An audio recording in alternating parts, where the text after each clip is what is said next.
নববর্ষের গান, সঙ্গীত পরিবেশন, লোকসঙ্গীত, দেশাত্মবোধক গান ও কবিতা আবৃত্তি সহ নানা আয়োজনে বাংলা নতুন বছরকে বরণ করেছে মণিপুর উচ্চ বিদ্যালয় কলেজ। জাতীয় সঙ্গীত পরিবেশনের মধ্য দিয়ে অনুষ্ঠানের কার্যক্রম শুরু হয়। পুরনো বছরের গ্লানি মুছে নতুন বছরের মঙ্গল কামনা করা হয় গানে গানে।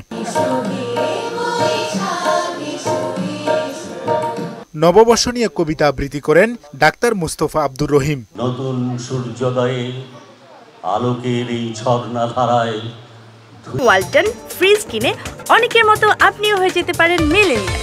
সেরা পণ্যের সেরা অফার। ধুয়ে দাও এ ধুলির ঢাকা। পরে স্বাগত বক্তব্যে প্রতিষ্ঠানটির উত্তরোত্তর সাফল্য কামনা করেন সহকারী প্রধান শিক্ষক অর্জুন কুমার পাল ও সাবেক অভিভাবক প্রতিনিধি শামসুল আলম শামসু। আমাদের বাংলা সাংস্কৃতিক এত সুন্দর, এত মধুর, আমরা বলি কিন্তু উপলব্ধি করি না। প্রিয় শিক্ষার্থীবৃন্দ, ভাষা, সাহিত্য, ঐতিহ্য, সংস্কৃতি এই সব কিছুকে তোমরা লালন করবে, ধারণ করবে। এই সময় প্রতিষ্ঠানটির ভারপ্রাপ্ত প্রধান শিক্ষক আখলাক আহমদ, ঢাকা 15 আসনের সংসদ সদস্য ও মণিপুর উচ্চ বিদ্যালয় কলেজের অন্যতম প্রতিষ্ঠাতা আলহাজ কামাল আহমেদ মজুমদারের পক্ষ থেকে সবাইকে শুভেচ্ছা জানিয়ে বাঙালি জীবনে নববর্ষের গুরুত্ব তুলে ধরেন। যে নববর্ষের যে উৎসব, এটা শুধু আসলে আমাদের শুধু একটা উৎসব নয়, এটা একেবারে আমাদের একটা চেতনার প্রতীক, সংস্কৃতির চেতনার প্রতীক।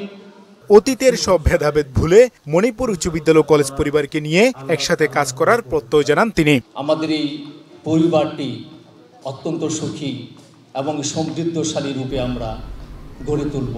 হুমায়ুন কবির, মোহনা সংবাদ, ঢাকা।